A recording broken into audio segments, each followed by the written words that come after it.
Hello. This one video is going to cover weeks 16, 17 and the finals week because you're going to be very busy working on your final project, and I just have put these assignments in place to help keep you moving through. So, week 15, I don't think I need to make a video for that. You will be peer reviewing and completing the annotated bibliography. Week 16, homework 13, week 17, peer review essay 3, and then the final essay is due, and that's it. So let's look at homework 13. Homework 13 says, please read Rhetorical Analysis, A Brief Guide for Writers, pages 185 to 192.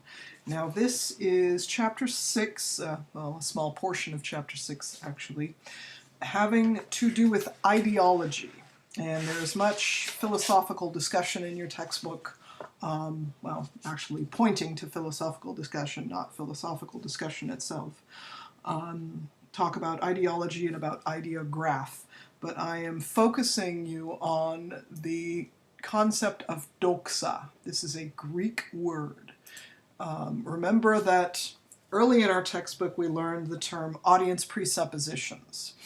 And what we learned about that is that there are groups of people that we can expect, for example, to be watching the public broadcasting station in the evening so that they can see Bill Moyer's program. And we could think about who would be in that audience, right? That was part of our Kairos analysis. And we could think about what are those people's presuppositions? What do those people already think about water and water use and how to preserve a community's shared water resource, right? But doxa is broader than this. Doxa is shared presuppositions across a community.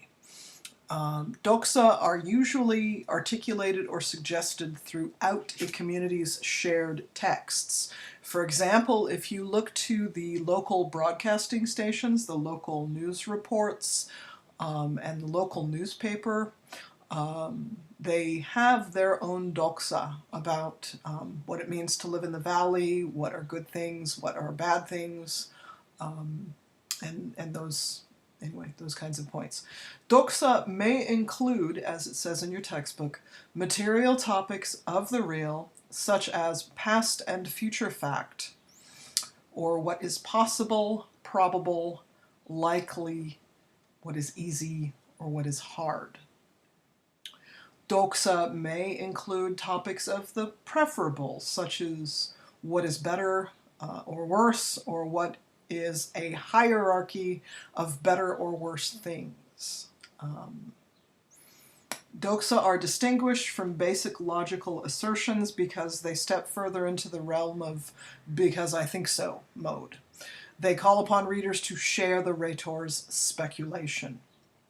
Doxa, however, are not just the rhetor's ideology. They are ideologies shared across the community, such as what particular sorts of work are worth.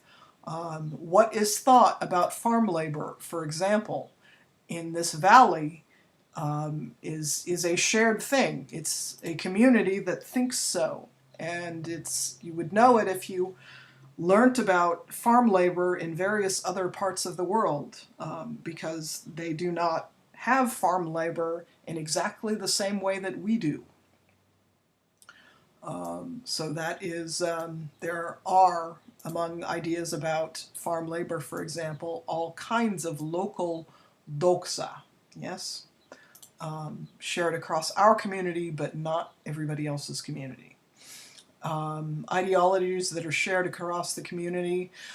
For example, what ailment a person should go to the doctor for. It's funny, but it's true. In some communities, people believe that it's wise to go to the doctor for a scratchy throat, itchy eyes, a pain in your fingers. And there are other people in other communities, right? There are other communities where people just don't go to the doctor unless they think they're going to die. and a whole range, right? So there are community beliefs about this sort of thing. There are ideologies shared across the community about how our resources should be used, how we should be using our water in our region, how we should be using our land in our region, whether it is good to plant crops, whether it is good to build subdivisions, whether it is good to build churches, whether it is good to build elementary schools. We have community doxa about how we should use our resources. Doxa are broadly held opinions about such things as what is good, what is bad, what is right, what is wrong, what is efficient, what is wasteful. So, please review each of your opinion pieces you intend to use for your Essay 3. Select one of these opinion pieces for your doxa analysis. Specifically, you will analyze this piece for your community's doxa. To complete your homework, please select one of these opinion pieces for use for this assignment. Copy and paste it at the top of your homework for this week. And then below that opinion piece, please offer an example of your community's doxa using the form in the book. What is the datum? What is the claim? What is the warrant? And then in maybe one paragraph, maybe two. You don't have to spend a lot of time on this, but reflect on the doxa that you see there. What do you think about it? How does it help your community going forward? How does it limit the thinking and innovation in your community? And as you do this reflection, I mean, don't just treat it as something, oh, I've got to get this done so that I can get back to my paper. Think about this assignment as something that you can actually use to enrich your Essay 3, because that's why I put it here. Okay, so there's that. And then, of course, you're going to have your peer review for your Essay 3. Now make sure, you post the draft in here, and that is the thing that makes you eligible for points. But if you want the points, then you have to answer the peer review questions down here. Okay? All right. Thanks for your hard work. Really appreciate it. You guys take care.